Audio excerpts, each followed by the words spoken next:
இப்போது புதிய அறிமுகம் அச்சி ஹோட்டல் சாம்பார் 50 கிராம் ரூபாய் 20 மட்டுமே. வேலூர் தொகுதி நாடாளுமன்ற உறுப்பினர் கதிர் ஆனந்தின் காட்பாடியில் உள்ள வீட்டில் 2 கதவுகளை உடைத்து அமலாக்கத்துறை அதிகாரிகள் சோதனை மேற்கொண்டதாக தகவல்கள் வெளியாகியுள்ளன.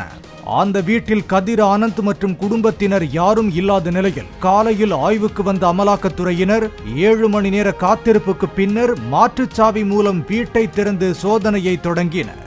10 மணி நேரத்திற்கு மேலாக சோதனை மேற்கொண்ட அதிகாரிகள் வீட்டில் உள்ள முக்கிய அறைகளை திறக்க சாவி இல்லாததால் தச்சு தொழிலாளி மூலம் 2 அறைகளை சுத்தி உளி மூலம் உடைத்து திறந்தனர். அங்குள்ள லாக்கரை கடப்பாறை மூலம் திறக்க முயற்சி செய்ததாக தகவல் வெளியாகியுள்ளது.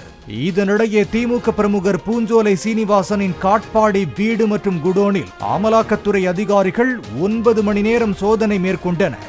சோதனை நடைபெற்ற வீட்டின் முன்பு கதிர் ஆனந்தின் வழக்கறிஞர்களும் திமுகவினரும் திரண்டிருந்தனர். இப்போது புதிய அறிமுகம் அச்சி ஹோட்டல் சாம்பார் 50 கிராம் ரூபாய் 20 மட்டுமே.